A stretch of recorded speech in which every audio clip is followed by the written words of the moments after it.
Imagine a brother who sold another into slavery. He didn't hold a knife, but he cut the bond of blood with a cold suggestion. Let's sell him. He wasn't the oldest. He wasn't the favorite. Just one more among 12, marked by jealousy, silence, and wrong decisions. After that day, he went quiet. He saw his father weep uncontrollably, heard the echoes of the past crying out from the fields, and said nothing. He tried to start over, moved to another land, got married, but guilt traveled with him. And for years, the shadow of that day followed him closely. But then, something changed. The same mouth that once suggested the sale offered his own life in exchange for his younger brother. The traitor became the protector, and before kings and tears, God rewrote his story. This is not just the story of a repentant brother. It's the portrait of all who believe their mistakes disqualify them forever.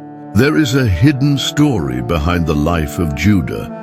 A story that begins in pain, passes through betrayal, and ends with the scepter of promise in his hands. You are about to discover why Judah was never just one name among 12. Keep watching to uncover the hidden story of Judah, the man who sold his own brother. Leah's life was never simple. Ever since she was given to Jacob in marriage through deception, she had lived in the shadow of her younger sister, Rachel. Rachel was loved, admired, desired. Leah, on the other hand, was the imposed wife, the one Jacob had never truly chosen. Each day beside Jacob was a mixture of silence, pain, and waiting for a glance, a gesture of affection, any sign that her husband saw her as more than just an obligation. But the truth was that Jacob's heart already belonged to someone else, and it wasn't her. Yet even in the midst of rejection, God saw Leah. He noticed her hidden tears, her broken heart, her weary soul fighting for a place that never fully belonged to her. And so her journey into motherhood began, not out of pure joy, but from a silent cry for worth. Her first son she named Reuben, saying, "The Lord has seen my misery. Surely my husband will love me now." Genesis 29:32. But Jacob didn't change. Then came the second son, whom she named Simeon, because the Lord heard that I am unloved. The pain continued. The third son, Levi, carried the hope that this time my husband will become attached to me. 3 sons later, Jacob's love had still not been won. Leah was not seen with the tenderness she so deeply longed for. She gave everything, yet remained invisible. Then something extraordinary happened. When the 4th son was born, something shifted within Leah. Maybe she grew tired of waiting. Maybe she realized that seeking value in human eyes was a bottomless pit. Or maybe she finally understood that even if she was rejected by a man, she was cherished by God. She looked at the baby in her arms and with tearful eyes whispered, "This time I will praise the Lord." And she named him Judah. Genesis 29:35. Was a name full of meaning. Judah means praise. For the first time, she did not name her child based on her husband's lack of love. She was no longer trying to prove her worth to Jacob. Her heart, still wounded, chose to look upward. She praised God, not because her life was perfect, but because she knew He saw her. The hidden story of Judah begins in this sacred moment, born of sorrow, yet named with hope. While his brothers bore names of despair and pleading, Judah was marked by worship. That little baby had no idea what was to come. He didn't know his name would be echoed for centuries, that kings would come from his line, that from him the hope of the world would be born. Not even Leah knew that with that simple, courageous act of faith, she was prophesying the future of redemption. The Bible doesn't say much about Judah's early years, but the home he grew up in was filled with tension. The conflicts in Jacob's house didn't disappear. Rachel remained the favorite. Her children, when born, would also be favored, but Judah carried a different name, and that was a sign. In the silence of the tents, Leah raised him with a divided heart, still hurting, but now praising. The boy grew up surrounded by family conflict, rivalry, and competition. Yet his name was a constant reminder that there is something greater than pain. There is purpose. The story of Judah begins this way, as a reflection of his mother's soul, rejected but not forgotten, wounded but strengthened, ignored by men but loved by God. And among all the tribes that would come from Jacob, it was the tribe of Judah that would carry the promise of the scepter, the leadership, the king, and the Redeemer. Yes, this boy, Judah, from the hidden story, born without honor in human eyes, was chosen by God to begin a lineage no one expected. This shows that God's plans do not follow human rules. He chooses the rejected to accomplish the impossible. But who could have imagined that this boy would become part of the family's darkest chapter? Jacob's house was, at the same time, a home and an emotional battlefield. 4 women were tied to the patriarch: Leah, Rachel, Bilhah, and Zilpah. Each one, in her own way, competed for space, attention, and above all, love. It was a large, noisy family, and often silently bitter. Judah grew up in this environment.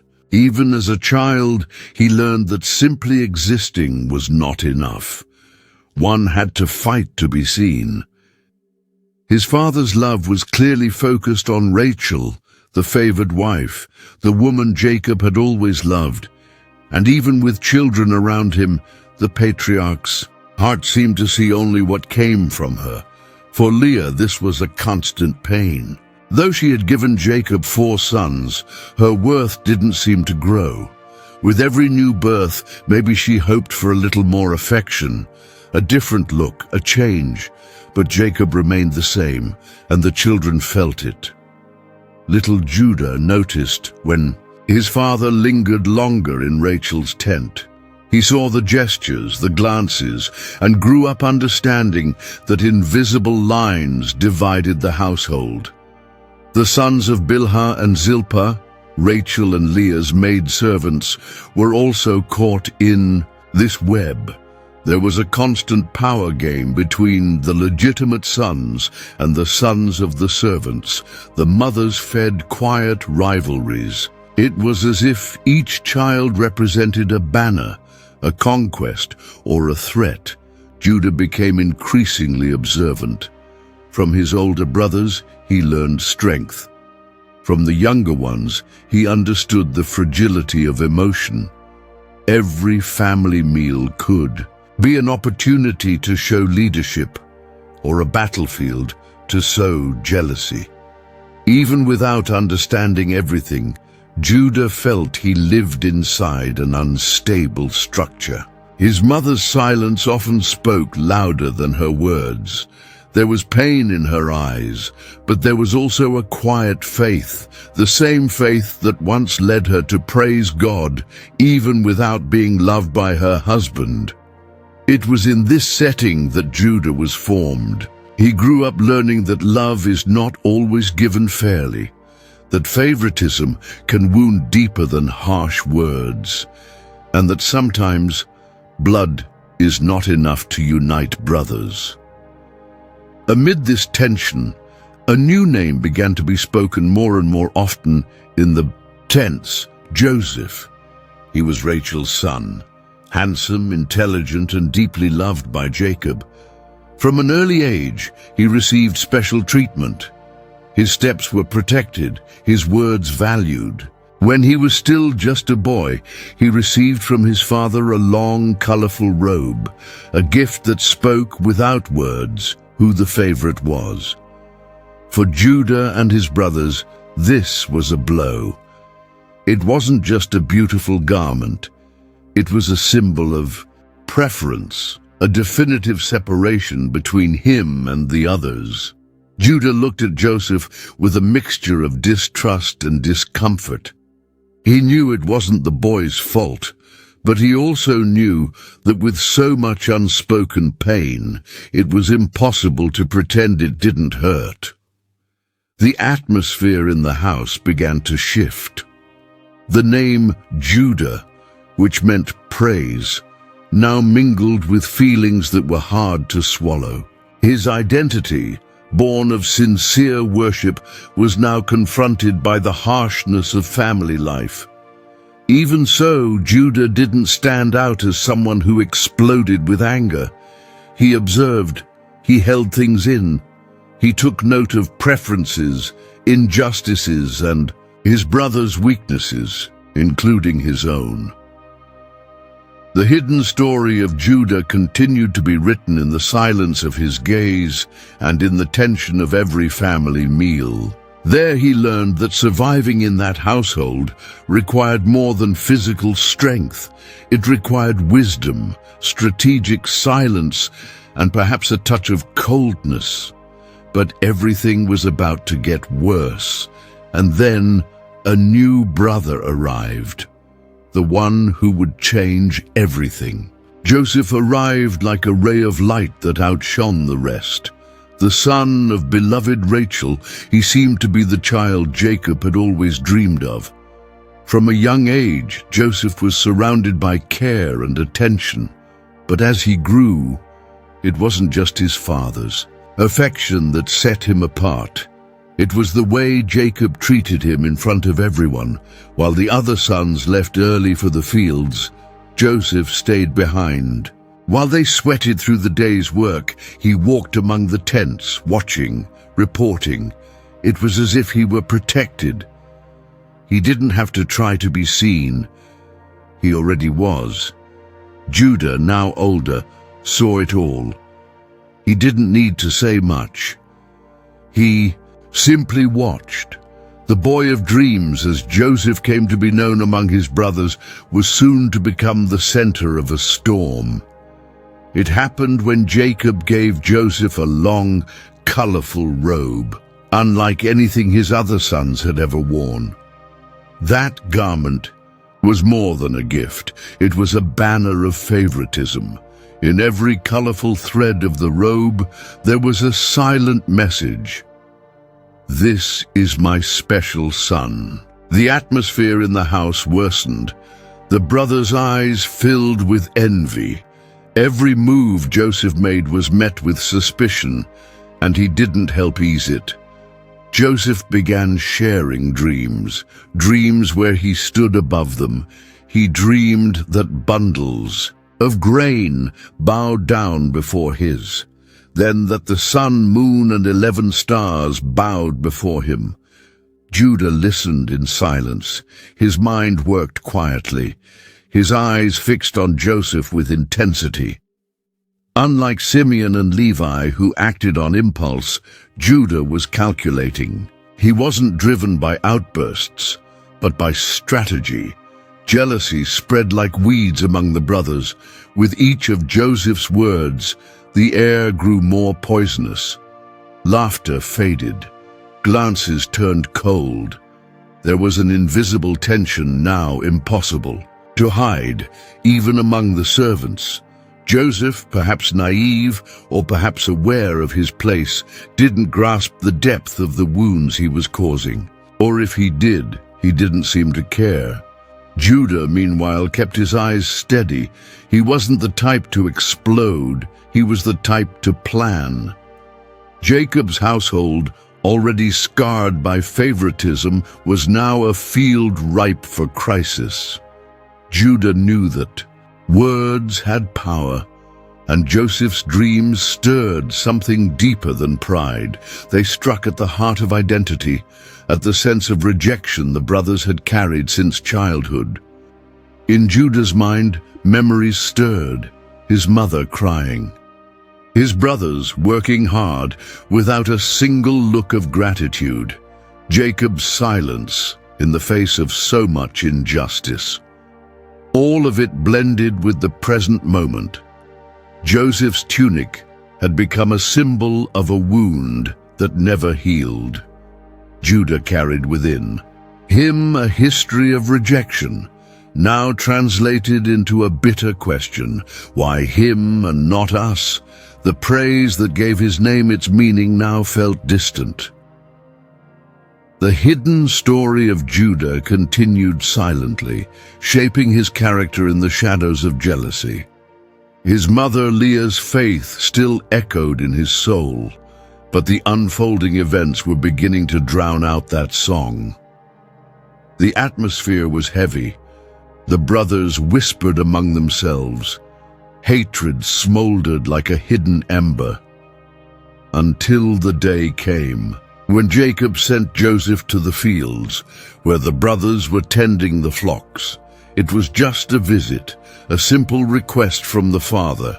But between the lines of that simple gesture, the family's fate was about to shift. Joseph walked on, unaware that on that day he would face the weight of years of buried resentment. And Judah was no longer just a spectator. What do you do with a brother who thinks he's better than everyone else? Before we continue, we'd like to ask for your support. Subscribe to the channel and leave a like to help us reach more people with biblical stories like this one. Now let's continue with the journey of Judah, the man who sold his brother and gave his own life for another. Jacob called Joseph and sent him to his brothers with an apparently simple mission: check on the flocks and bring back news. But for Joseph, that journey would become the beginning of his greatest trial, and for Judah, the darkest turning point. In his story, as Joseph walked across the fields, he likely had no idea what awaited him. The tunic he wore, the symbol of his father's favoritism, waved in the wind like a banner that burned in his brother's eyes. Little did he know that his presence would stir not longing, but resentment.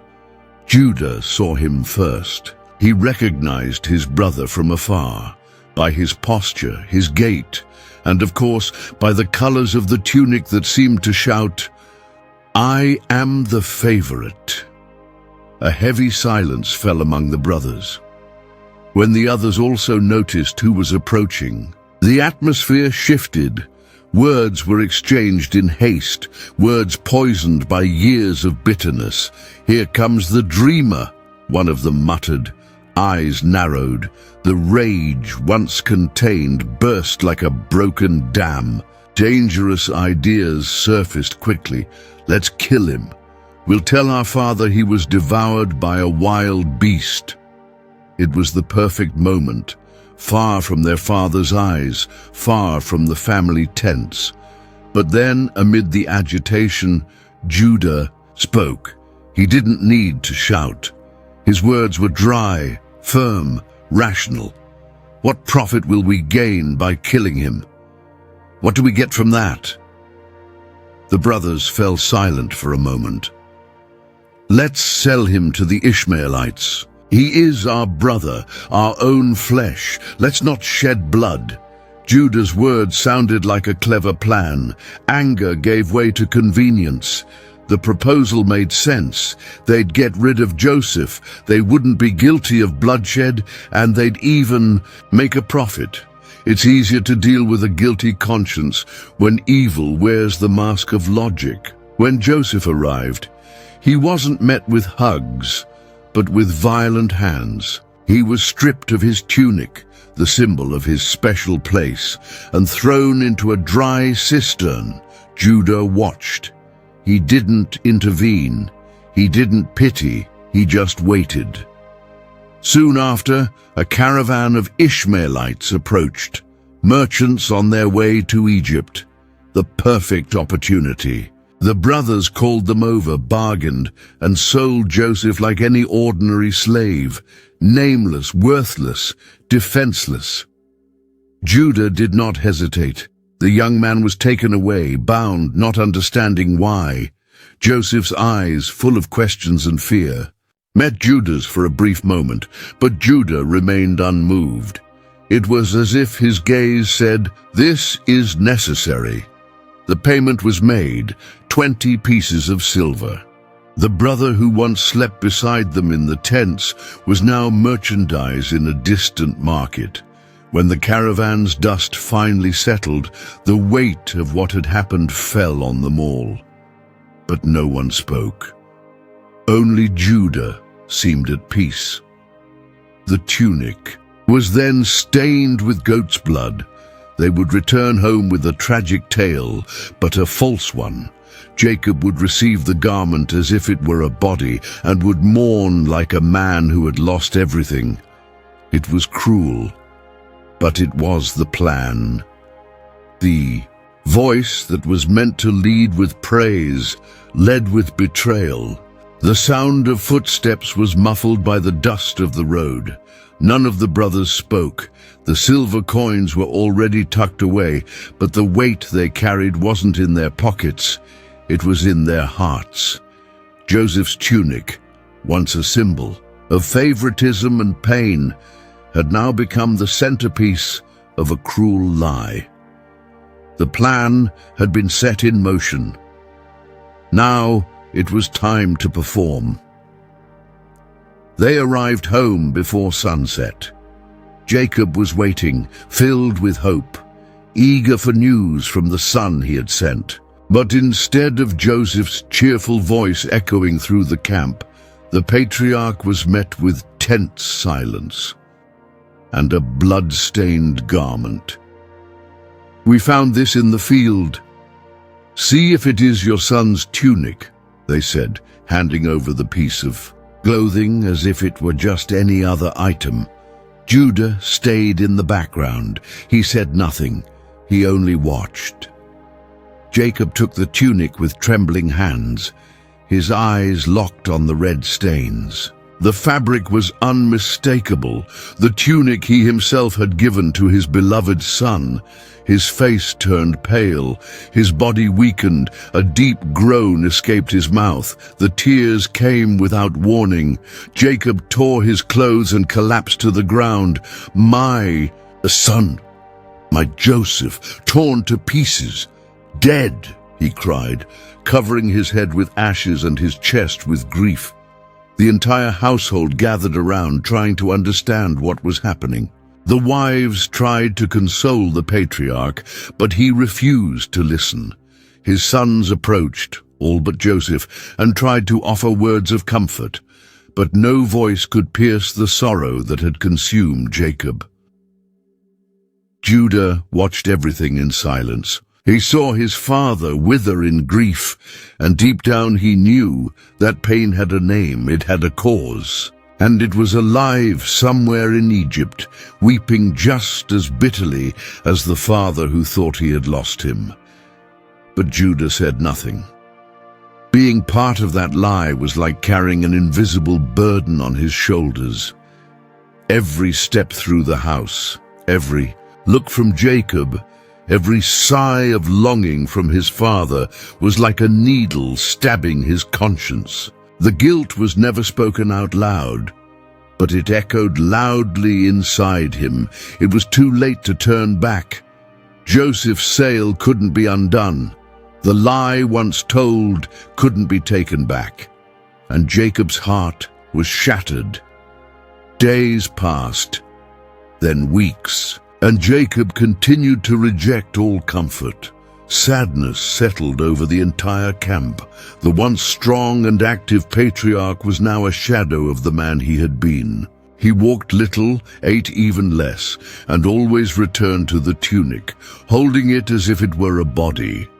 Judah, who had once heard from his mother that his name was a praise to God, now fell silent as a co-conspirator in betrayal. The hidden story of Judah continued being written, not with words, but with the weight of silence. The same silence that had allowed Joseph to cry from the cistern without an answer now wrapped Jacob's house like a heavy cloak of shadow. There was no celebration, no joy. The flocks were still tended, the family business carried on, but the spirit of the house had changed. Something had been buried with that lie, and it wasn't just the truth. Judah began to pull away emotionally. He felt out of place among his brothers. They shared the same burden, but each carried it differently. Some tried to forget. Others pretended nothing had happened. But Judah carried it all inside.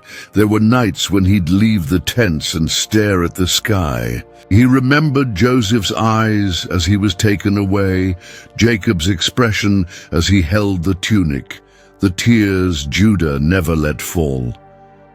And he would wonder, will I ever be forgiven? But no one knew the truth. No one but the brothers. And none of them dared to break the pact of silence. Jacob's pain did not lessen, and with it, the weight in Judah's heart only grew. He tried to keep living, but he knew something inside him had broken that day. A piece of his soul had stayed in that cistern. Another had shattered as he watched his father cry out for a son who was still alive, and so Judah began to think about leaving. He needed to breathe. He needed distance. He needed to forget. But guilt is a shadow that never stays quiet for long. After everything, Judah could no longer bear to live under the same roof. The guilt throbbed in his chest like a wound that refused to heal. Watching his father waste away in sorrow day after day, hearing Leah's silent prayers and facing the heavy stares of his brothers had become unbearable. He needed to leave, to breathe away from the memory of the blood-stained tunic, to flee from the shadow of Joseph. And so, Judah made a decision to distance himself. He left his father's house and went to Adullam, a Canaanite region far from the promised land and far from the promises that surrounded Abraham's lineage. There he found a new environment, a new people, and eventually a new woman. The daughter of a man named Shua. Judah took her as his wife. The biblical text records no love, no passion, only that he married her.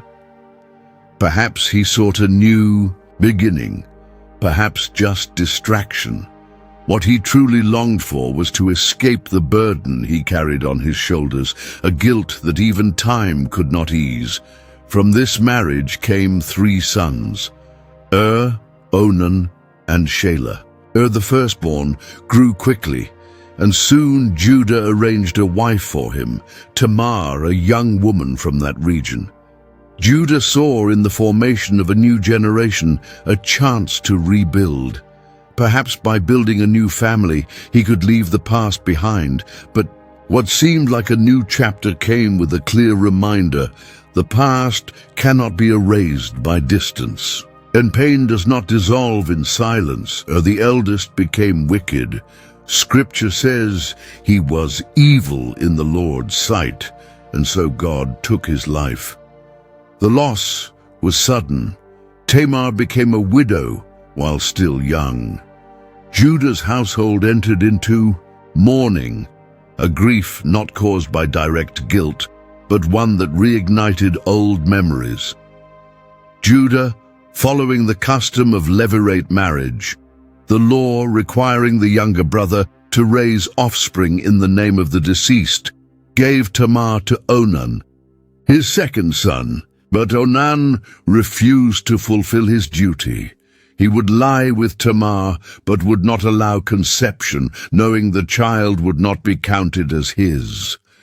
His selfishness offended God's justice, and like Onan also died. 2 sons dead, 1 daughter-in-law, twice widowed. And Judah, now older, began to be consumed by fear and suspicion. He promised Tamar he would give her his 3rd son, Shelah, once he came of age. But deep down, Judah never intended to keep that promise. He thought to himself, maybe she's the problem. Maybe she brings misfortune to my house. And so, just as he had done with Joseph, Judah chose silence and avoidance. He sent Tamar back to her father's house under the pretense of waiting for Shelah to grow up. It was a subtle way of pushing her away without resolving the issue, a form of escape disguised as caution. The hidden story of Judah continued to be shaped by choices that avoided direct confrontation with truth. He had fled from Jacob. Now he fled from his responsibility as a father and as a man, even with children, even as head of his household. Judah was spiritually distant. He no longer sought the God of his fathers. He no longer invoked promises. His life had become routine, and his faith a distant echo. The praise that had once inspired his name no longer left his lips. His days were marked by survival, not by worship. Tragedy had entered his tent. 2 dead sons, an unfulfilled promise, a disregarded daughter-in-law, and a heart hardened by choices that slowly pulled him further and further from his original purpose. Judah wanted to forget, but life was about to remind him with force that every seed planted will one day sprout. Avoidance does not extinguish. Divine justice and silence sooner or later will be broken. The pain he caused, the deception he upheld, and the guilt he carried were about to collide with a woman who refused to be erased. Tragedy is about to knock on his door. Tamar returned to her father's house with the promise that once Shelah was grown, Judah would call her back to marry him. She obeyed, but in her heart, something broke. There was no honor in that agreement. The lack of sincerity was visible in Judah's eyes. He had no intention of keeping his word. And Tamar, though young, was not naive. She knew what was happening. She had been cast aside, not for something she had done, but for something she had suffered. It was easier for Judah to blame her for the deaths of his sons than to face the truth that both of them had been wicked, and that maybe he himself, as their father, had failed. Tamar spent her days within the silent walls of her father's house. The women of the village whispered about her situation, widow of 2 brothers, promised to a 3rd who would never come. Hope turned to dust, and with it, dignity. Meanwhile, Judah went on with his life. His business thrived, his flocks multiplied, and Shelah became a man. But no invitation was ever sent to Tamar, no word, no sign that the promise would be fulfilled. Judah didn't want to deal with it. He had already lost 2 sons. Deep down, he believed Tamar was some kind of curse, a bad omen. His faith, already distant, now hid behind superstition and convenience. It was easier to forget Tamar than to fulfill his duty. But God does not forget the forgotten, and divine justice, though silent, moves with precision. Tamar, scorned and ignored, refused to let her story end that way. She didn't just wait, she acted, She learned that Judah would be going up to Timnah to shear his sheep. It was a time when he would be away from public eyes, more focused on trade than on caution. She removed her widow's garments, covered her face with a veil, and sat beside the road where Judah would pass. She wasn't seeking revenge, she was seeking justice. She knew she had no voice, not as a forgotten widow. But there, in disguise, she would make Judah look at her. Even if he didn't know it was her, Judah saw her. He didn't recognize her. He assumed she was a shrine prostitute, like many in that region. He approached her, offered himself. Tamar, calm and firm, asked for a pledge, his seal, his cord, and his staff, 3 items that represented his identity, his authority, and his path. He gave them. They were together. Afterward, Judah went on his way. He promised to send a young goat as payment. But when he tried to fulfill that promise through a friend, the woman was nowhere to be found. And since no one knew of any prostitute in that area, Judah decided to forget the whole thing. Better not to be shamed, he said. He buried the mistake in the same silence as always. 3 months passed. Then the news arrived. Tamar was pregnant. Judah was furious. "Burn her!" he demanded. As head of the family, he was still responsible for her. Now he believed his honor had been defiled. But Tamar didn't remain silent. She sent word to Judah, "The father of my child is the man to whom these items belong." And she sent the seal, the cord, and the staff. Those objects, which Judah recognized immediately, were like a mirror held before him. Everything came to light: his hypocrisy, his omission, his cowardice. The woman he had tried to erase revealed his truth, and then Judah said something that changed the course of his story. "She is more righteous than I am." It was the first time Judah publicly admitted a fault. He didn't defend himself. He didn't accuse. He didn't hide behind excuses. He simply acknowledged the truth. Tamar, the forgotten, the silenced, became the instrument of truth. She didn't just expose Judah.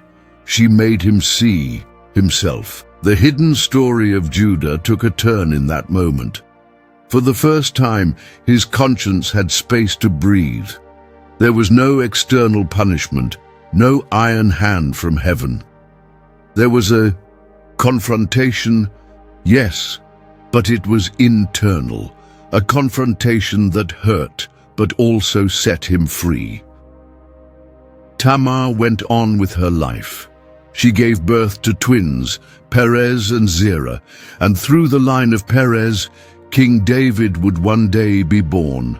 And from King David, the Messiah. Yes, from the scorned woman and the man who deceived her, God would bring forth the lineage of salvation. Because when pride is broken and truth is accepted, redemption begins to take shape. The woman he deceived would be the one who made him see the truth. Judah went on with his life as if nothing had happened. The episode with the woman on the road, whom he assumed was a prostitute, had been buried beneath the dust of convenience, when he couldn't find her to deliver the promised young. A goat, he told himself, it was better to forget. I already sent the payment. I don't want to become a laughingstock. And with that, he turned his back on yet another piece of truth. But time, as always, had its own plan. 3 months later, the news came like thunder. Tamar was pregnant. The word spread quickly. Tamar, Judah's daughter-in-law, twice a widow, was expecting a child. Without having married Shelah, Judah's first reaction was explosive. Indignant, he rose as a judge. "Bring her out, let her be burned." It was a cold, swift, merciless sentence, but it was also a mask. To publicly judge Tamar gave him momentary relief from facing his own conscience. After all, in the eyes of society, he was still the responsible man, the zealous patriarch, the father defending the honor of his house. But Tamar would not be silenced. Before being taken away, she sent a message. She didn't scream. She didn't plead. She simply sent something, the seal, the cord, and the staff. Simple objects, yet they carried identity and authority. They belonged to Judah. They were irrefutable proof that the father of the child was the very man who now called for her death. Along with them, she sent a clear message. By the man to whom these belong, I am pregnant. Please recognize whose these are. The moment struck like a blow to the chest. Judah, in front of everyone, saw the truth he had tried to bury laid bare. There was no denying it now, no way to escape. Tamar, the forgotten, rejected, ignored woman, now stood before him, firm, dignified, holding the truth in her hands. And Judah, surprisingly, did not run. For the first time in the entire biblical narrative, he did what so many men of his generation never dared to do. He took responsibility. With a firm voice, perhaps trembling with shame yet full of recognition, he said, "She is more righteous than I, since I did not give her to my son Shelah." These words were more than a confession. They were a turning point. A man who had used silence to deceive now used truth to set himself free. Judah acknowledged not only Tamar's righteousness, but also his own failure, his omission, his sin. Before everyone, he said no more after that. He didn't defend himself. He didn't justify. He simply owned it. And Scripture makes it clear, from that moment on, he never lay with Tamar again. That moment marked a shift. Judah was still the same man who had sold his brother, the same who had deceived his father, the same who had walked away from faith. But now, something had begun to change. For the first time, he looked at himself with honesty. For the first time, his conscience was not silenced. It was heard. And it wasn't just about him. It was about Tamar, a woman who, even without a voice, even when pushed aside and treated as invisible, dared to rise with wisdom. She didn't shout. She didn't seek revenge. She didn't lie. She simply presented the truth and let it speak for itself. Tamar didn't just secure justice for herself, she saved Judah's name. Had he continued down the path of omission and hypocrisy, his story would have ended there, in shame and ruin. But by confronting him, she offered a chance to begin again, and he accepted it. The hidden story of Judah began to unfold from that moment of confrontation. There was no fire from heaven, no angel appearing in a dream. It was a woman, a widow, a forgotten one, who with courage and wisdom brought into the light what he most feared, the truth. And ironically, from this unplanned union, born of deception, came twins. Tamar gave birth to 2 sons, Perez and Zerah. But it was Perez who broke through, the womb first. His name means breakthrough or breach, and it was he who would later enter the genealogy of King David and of the Messiah, Jesus Christ. Yes, from the union of a broken man and a rejected woman, God began writing a new line in his redemptive story. Because that's how he works. He uses weakness to show his strength. He uses confession to restore. He uses repentance to transform. Judah was no longer the same. He still had a long road ahead, but a new chapter had begun, one in which he began to become a man, not through power, but through humility. A light had begun to rise, but the path of redemption was still long. Time passed, and Tamar's womb grew. The pregnancy that had begun in scandal was now the center of a promise. That woman, once silent and forgotten, now carried within her a plan she did not fully understand, but one that God had written with perfection. Judah, for his part, remained silent, but it was a new silence, no longer the accomplice of a lie, but the reflection of a heart beginning to bow. When the time came for the birth, something unexpected occurred. Tamar went into labor, and it was revealed she carried not one child, but two. Twins. It was as if God were doubling the sign, multiplying the seed, showing that even from deception he could produce life. During the delivery, the one who extended his hand first was not the one who would be born first. Zerah reached out, and the midwife quickly tied a red thread around his wrist to mark him as the first to appear. But then, something surprising. He pulled his hand back, and the other baby, Perez, came out first. It was a disruption of natural order. The one meant to come second broke through ahead, and this seemingly small detail became prophetic. Tamar looked at the boy who emerged with force, almost as if tearing a way forward, and named him Perez, meaning breakthrough or breach. Judah, who had remained silent for so long, now saw his sons, not the sons of the past, taken by their own wickedness, but these, born from revealed truth, from accepted justice, from humiliation transformed into redemption. God had preserved Judah's name, not because of his merit, not because of a spotless past, because there was no such thing, but because of grace. Judah, the man who sold his own brother, Judah, who deceived his father, Judah, who rejected his daughter-in-law. That same man now saw his lineage continue, and more than that, he saw his lineage accepted by God. The two boys would grow, and from Perez, the Bible later reveals, would come Boaz, from Boaz, Obed, from Obed, Jesse, from Jesse, David, the king after God's own heart, and from David's line would come Jesus, the Savior of the world. It all began here, with a forgotten woman, a humbled man, and two babies born under unexpected circumstances. What seemed like scandal was, in truth, redemption. What looked like a mistake became a symbol of restoration.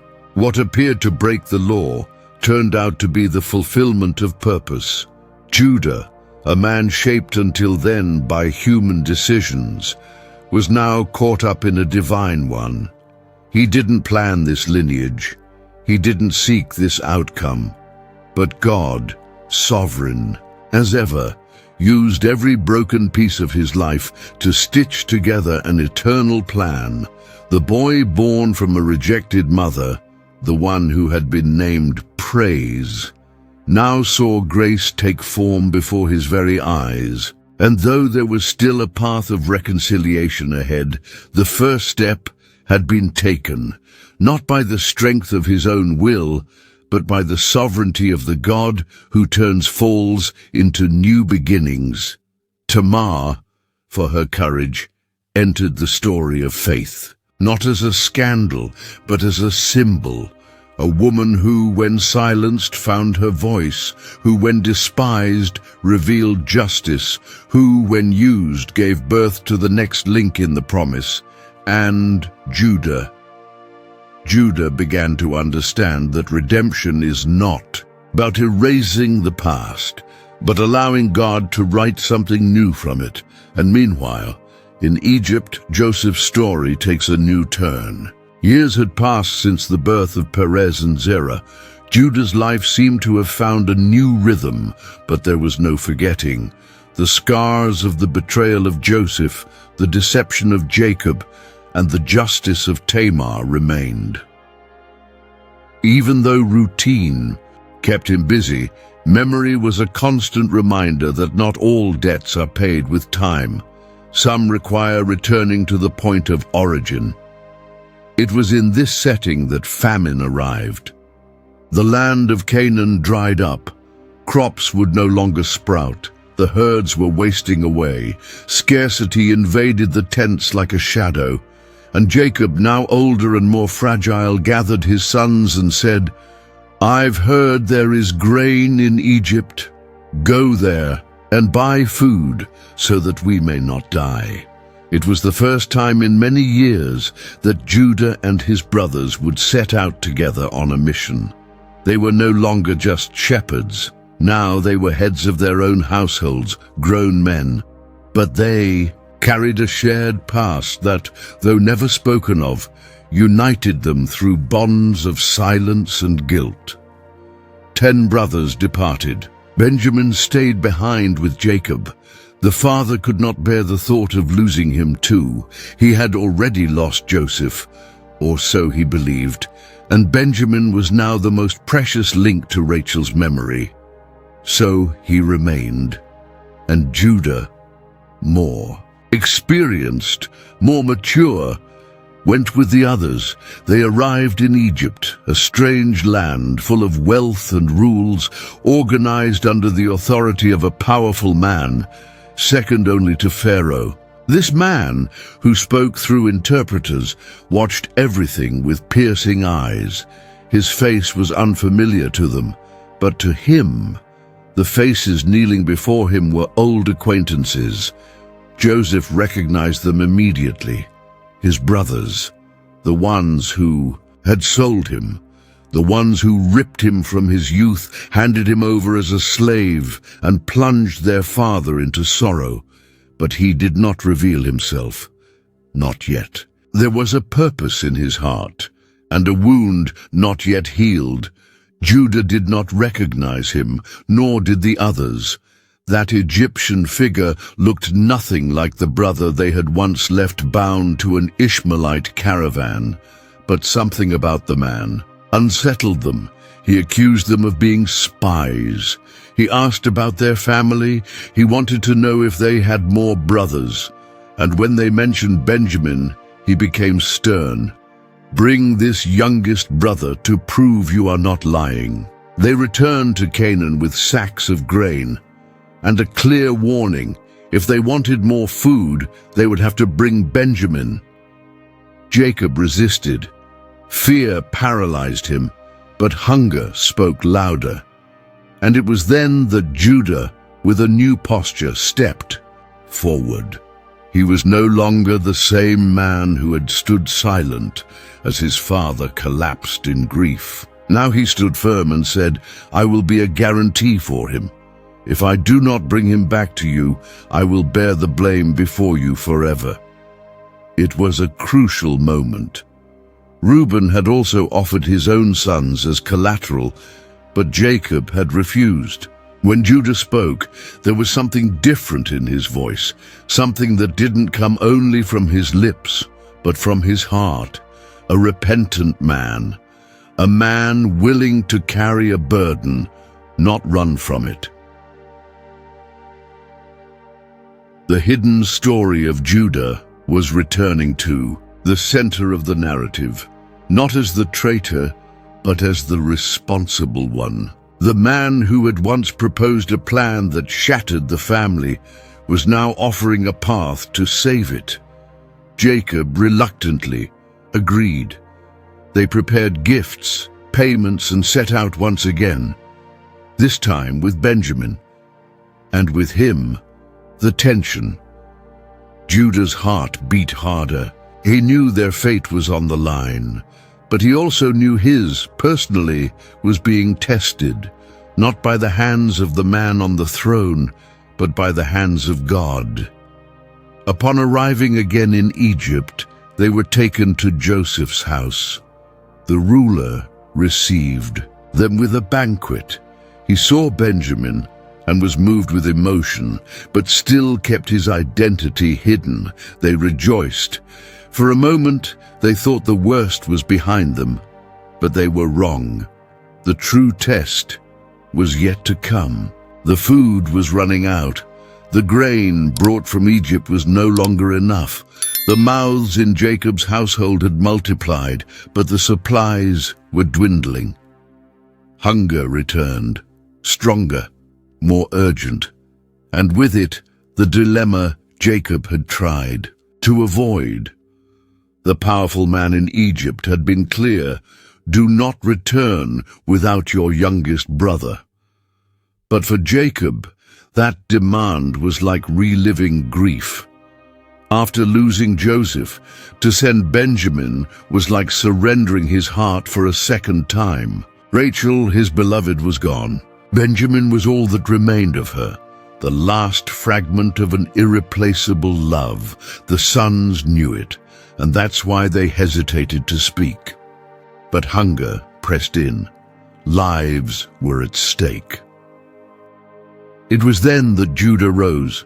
He didn't speak as before, with cold strategies, nor with the timid caution of someone afraid of confrontation. He spoke as one who had been broken, as one who had lost too much to keep hiding. If you don't let us go with Benjamin, we will not return. The man warned us, you shall not see my face unless your youngest brother is with you. Judah's voice cut through the air. It was firm, but full of something new, responsibility. Jacob hesitated. His pain was visible. Every mention of Benjamin pierced him like a thorn, but Judah did not back down. He pressed forward with words that marked a definitive turning point in his journey. I will be responsible for him. From my hand you may demand him. If I do not bring him back to you and set him before you, I will bear the blame before you all my life. It was more than a commitment, it was a vow. The man who, years earlier, had suggested selling a brother now offered himself as the guarantor of another. The same one who had hidden when his father cried, now promised not to rest until his father was restored. Jacob, seeing the resolve in Judah, perhaps sensing a reflection of true change, gave in. With sorrow in his eyes, he blessed their departure. He sent with them gifts for the man in Egypt, balm, honey, spices, and double the silver, all they had of value. Benjamin left with his brothers. The journey was silent. The now familiar landscape was heavy with anxiety.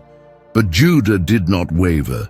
He knew his word was at stake, and with it, the lives of everyone.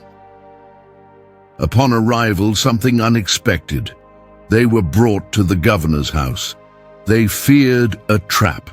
They thought they'd be arrested over the silver that had been returned in their sacks. But instead, they were met with a banquet. Joseph received them kindly. He still did not reveal who he was, but his eyes searched for Benjamin with special attention. When he saw him, his heart was moved. He hurried from the room to weep in secret. He washed his face, composed himself, and returned. During the meal, the brothers were seated in birth order. They were astonished by the detail. And when the food was served, Benjamin's portion was 5 times larger than the others. Judah watched. It stirred memories. Years ago, it had been this kind of favoritism that had fed their envy and led to the family's fall. Now, he saw the youngest brother being favored again, and he waited. He wanted to see how the group would react. But nothing happened. There was no jealousy, no murmuring. It was as if they were all aware of how badly they had failed before and how much they needed to get it right now. Judah was vigilant. He was no longer driven by impulse or convenience. He carried responsibility like a shield. He was there to ensure Benjamin returned, and if necessary, he would do anything to make it happen. But he did not know that the real test was still ahead, that the promise he had made would be tested by fire, that the God who writes stories of redemption does not close chapters without first testing the heart. The meal ended. The sacks were filled again with grain. The brothers prepared to return. Relief, maybe, but a plan was about to unfold, one that would reveal whether Judah had truly changed or whether his new posture was just a mask, because making a promise is easy. Keeping it requires sacrifice. He gave his word, but will he keep it? The sky was still dark when Jacob's sons began their journey home. The supplies were secured, Benjamin was with them, and at last the mood was one of relief. It seemed everything had been resolved. But what they didn't know was that one final test had been prepared, a test that would unearth old ghosts and reveal what had truly changed. Shortly after their departure, the powerful Egyptian man, still unrevealed as Joseph, summoned his servant and gave specific instructions. Fill their sacks with food as before, but this time, hide my silver cup in the youngest one's bag. The trap was set. The caravan had barely left the city when, in the distance, they heard the sound of approaching horses. It was the governor's messenger, his face stern, his voice full of accusation. Why have you repaid good with evil? My master's silver cup has gone missing. It is used for divination and is precious. The brothers were shocked, outraged. They protested with confidence. They had done no such thing. One of them, certain of their innocence, declared, "If any of us is found with that cup, let him die, and the rest of us will become your slaves." But the servant was more measured. He replied, "Whoever is found with the cup will become my slave. The rest of you will go free." Each man dismounted. One by one they opened their sacks. Judah's heart raced, not with suspicion, but with fear. They could not lose Benjamin, not now, not after everything that had been promised. The search went from the eldest to the youngest. And then, in Benjamin's sack, there it was, the silver cup. The silence broke into cries of anguish. The men tore their clothes in despair. Tragedy had fallen on them like an avalanche. They had made a promise. Judah had made a promise. And now the youngest, their father's favorite, was condemned to slavery. Without hesitation, they returned to the palace. Hope now rested in negotiation, in pleading. They all bowed before the governor, not knowing that their knees touched the ground before the very brother they had once sold. Joseph watched them intently. His eyes scanned every expression: fear, shame, desperation. It was as if the entire past stood before him, relived in every gesture. One of the brothers tried to explain, saying that God had uncovered their guilt, perhaps not over the cup, but the ancient guilt, the betrayal never confessed. They offered themselves all as slaves, but Joseph responded, "Far be it from me to punish the innocent. The man with whom the cup was found will stay. The rest may go in peace." And then Judah stepped forward. The man who once advised selling Joseph now stepped into the center of the storm. With a voice steady but heavy with emotion, he began to speak. He spoke of their elderly father, how losing another son would kill him with grief. He spoke of the bond between Jacob and Benjamin, the mourning that had never faded since Joseph's disappearance, and finally he declared, "Let me stay in the young man's place. Let him return with his brothers. I will remain as your slave." It was the same man, but it was a new heart. Judah no longer hid behind others. He no longer suggested ways to escape the problem. Now he embraced the pain, the guilt, and the risk. For the first time, he was willing to pay the price that love demands. The silence that followed was thick. Joseph stared at him. Inside, the wounded brother was confronted with something unexpected: transformation. The one who had betrayed him was now fighting to save. Judah stood in his moment. The moment that could rewrite his story, a story that had begun in deception, but now bowed before redemption. Judah is standing in the moment that may rewrite his story. The palace hall was as silent as a tomb. The weight of the decision hung in the air, almost tangible. The silver cup had been found in Benjamin's sack, the youngest, the most beloved, the last son of Rachel. The sentence seemed sealed. He was to remain a slave in Egypt, but something had changed. Not in the eyes of the mysterious governor, but in the heart of one man, Judah. It was impossible not to remember the past. Years earlier, in the presence of another favored brother, Judah had chosen profit. He suggested selling Joseph, convincing the others that killing him would be pointless. Now, in a similar situation, Judah took a deep breath, not to hide his guilt, but to face it. With slow steps, he approached the throne, no longer proud, no longer cold. His face bore the marks of time, of responsibility, of pain lived and guilt buried for so many years. When he opened his mouth, his voice no longer sounded like that of a shrewd man, but of a broken heart. "My Lord, please let your servant speak. Listen to these words with patience. We are many brothers.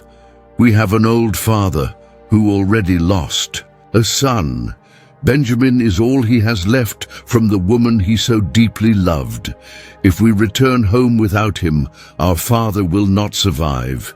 He will die of grief." Each word fell like a hammer on the hearts of the brothers who listened, but Judah did not stop. "I gave my word for him. I told my father, if I do not bring him back, I will bear the blame for the rest of my life." He paused briefly. His eyes filled with tears, but he did not look away. "That is why I ask. Let me remain in the boy's place. Let him return with our brothers. Let him go back to our father's arms. But I will stay here as your slave forever." No one breathed. No sound came from the other brothers. That moment was not just a plea, it was a surrender. Judah was not speaking to escape guilt. He was offering himself out of love, love for his father, love for his brother, and perhaps the kind of love that is born only in the heart of someone who has been rescued by pain. It was hard to believe this was the same man, the one who had walked away from his family, who had plunged into reckless choices, who deceived, who kept silent, who ran.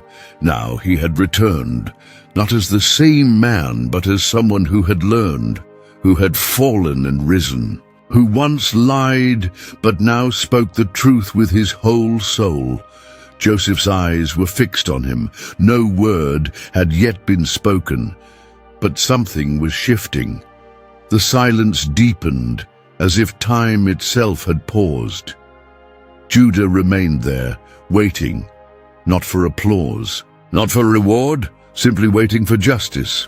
even if it cost him his freedom. And in Joseph's soul, in that moment, an avalanche of emotion broke loose. The pain of the past, the abandonment in the pit, the years of slavery, the forgotten days in prison, all seemed to dissolve in the image of a repentant brother, now offering himself as a sacrifice.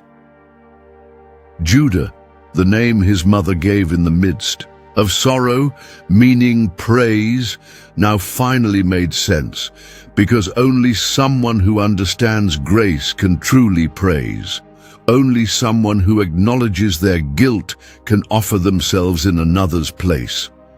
It was as if the pieces were finally falling into place. God's plan, even through so many human failures, was unfolding perfectly. The man who had sold his brother was now ready to give himself for another, and that was the sign that transformation was real. Judah did not know it, but his act would not only save Benjamin, it would also redeem the memory of Joseph, and more. It would open the door for the fulfillment of a promise that would change the course of all human history, because the God of Judah does not choose the perfect. He transforms the willing. Now I understand why his name is Judah.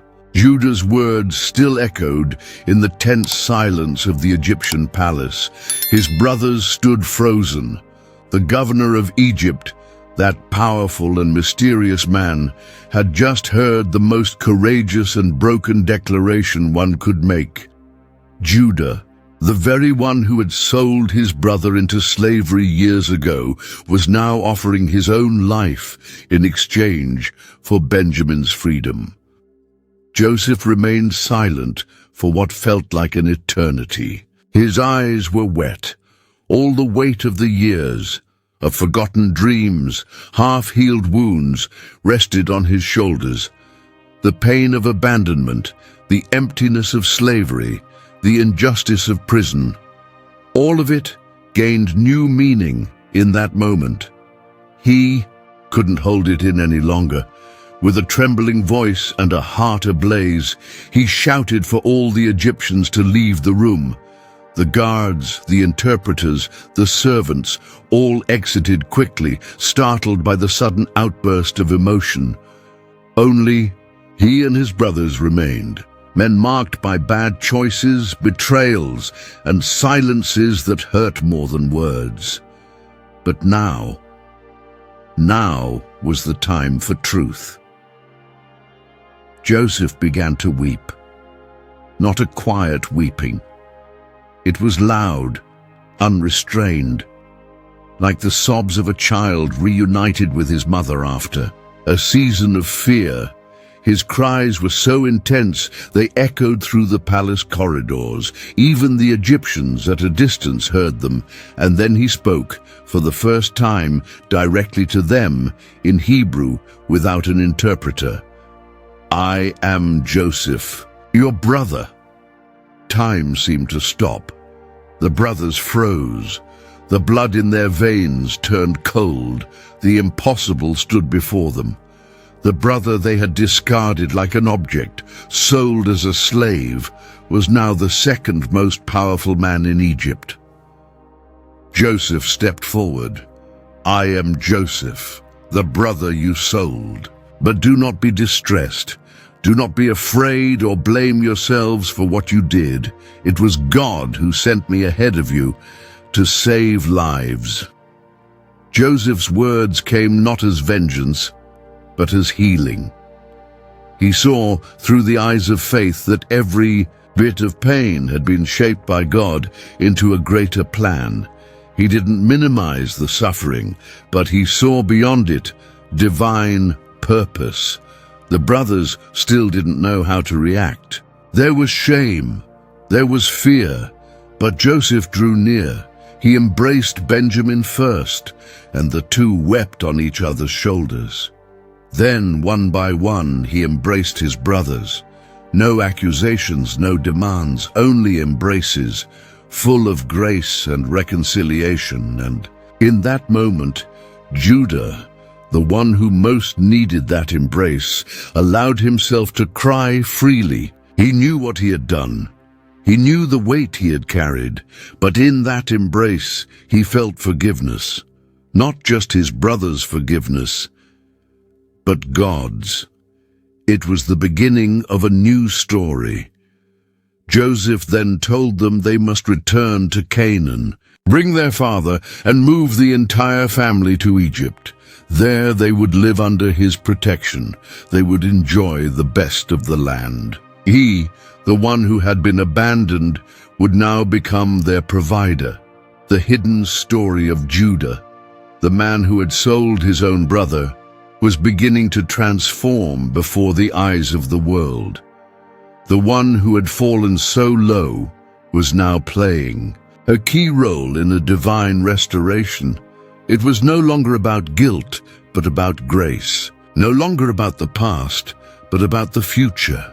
The reconciliation between the brothers didn't erase the sins, but it redeemed what had once seemed irredeemable.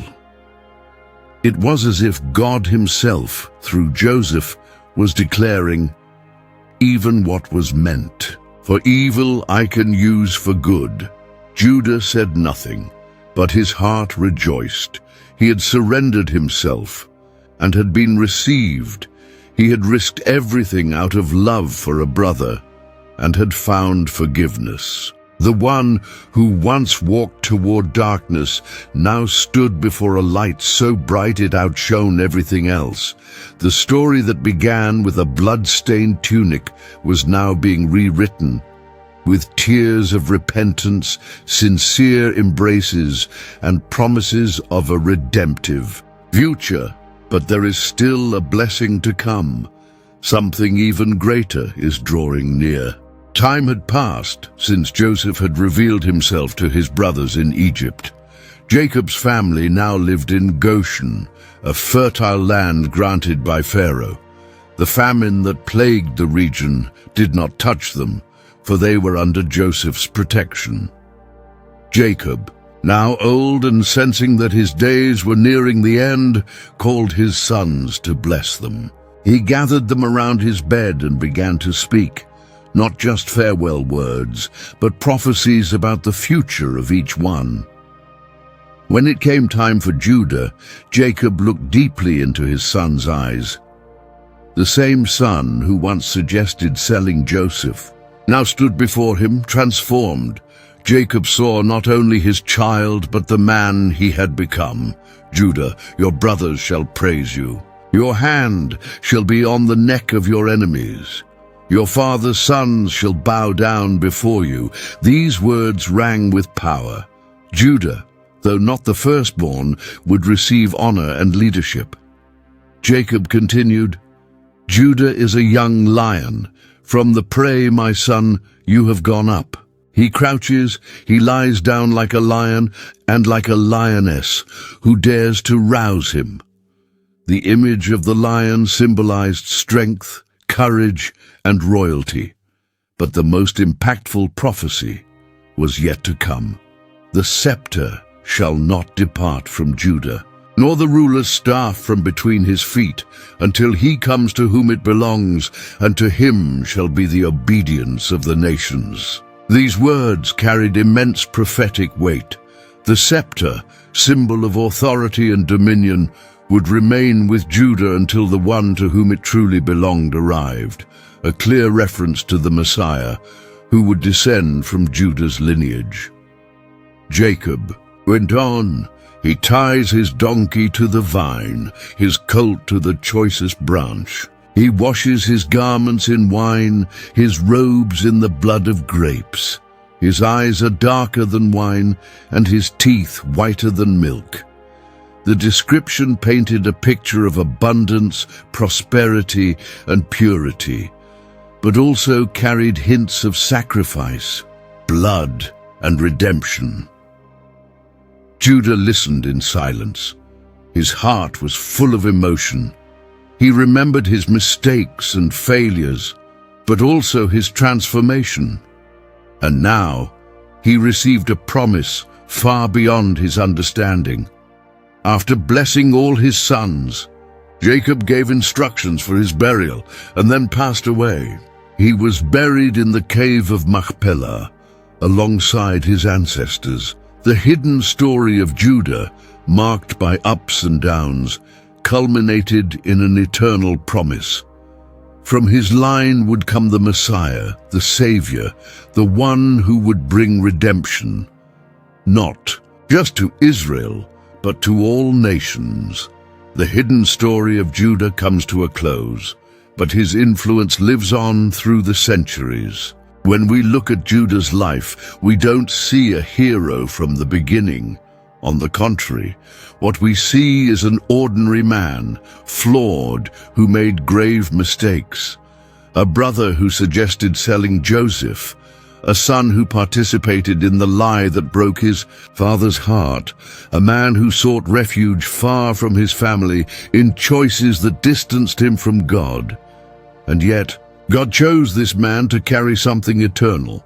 Judah's story doesn't end in Egypt, nor in Jacob's tomb. It spans the centuries. In the pages of the New Testament, his name reappears, and this time in a place of honor. Right at the beginning of the Gospel of Matthew, in presenting the genealogy of Jesus, the text declares, Jacob was the father of Judah and his brothers. Judah was the father of Perez and Zerah, whose mother was Tamar. There he is, not hidden, not erased, but highlighted. Judah, with all his mistakes, all his scars, all his story, included in the lineage of the Son of God. It's as if God were saying, I don't erase stories, I redeem them. The hidden story of Judah, the one that began with rejection and envy, passed through guilt and deception, ends with honor. Judah wasn't perfect, but he was transformed. He didn't start well, but he ended gloriously. God shaped him chapter by chapter until his life became a testimony of redemption. And then, in the last book of the Bible, in Revelation, that promised descendant, the one who carries the eternal scepter, is finally revealed. Not as a baby in Bethlehem, but as a victorious king. The text declares with power, Behold, the Lion of the tribe of Judah has triumphed. Yes, Jesus, the Son of God, is called the Lion of the tribe of Judah, not of Joseph's tribe, not from the lineage of the sons who seemed more righteous or spiritual, but from the line of Judah, the man who fell, repented, and was transformed. This teaches us something precious. God doesn't choose the strongest, nor the smartest, nor the purest. God chooses those who are willing to be shaped, those who confront their mistakes and allow Him to rewrite their story. Those who recognize that alone they are not enough, but in His hands they can become instruments of something eternal. Grace is stronger than the past. The hidden story of Judah is, in truth, a reflection of our own. Who has never failed? Who hasn't carried guilt, silence, or shameful choices? But the same grace that reached Judah is available today.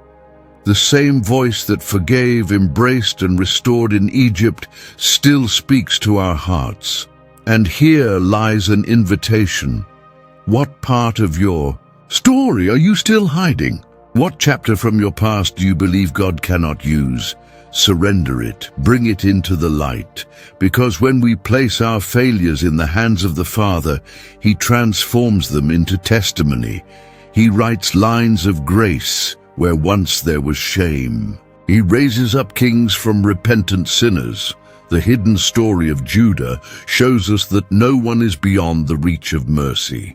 If God used this man's life, marked by deceit, downfall, and pain, to bring us the Savior, He can also use your story to impact other lives. May the roar of the Lion of the tribe of Judah echo in your heart. May you discover that your Journey, like Judah's, doesn't have to be marked by failure, but by redemption. If this story touched your heart, check out other videos featuring powerful biblical characters. Click on one, subscribe to the channel, and leave your like. May God keep showing us that He can transform even those with the greatest mistakes, just as He did with Judah.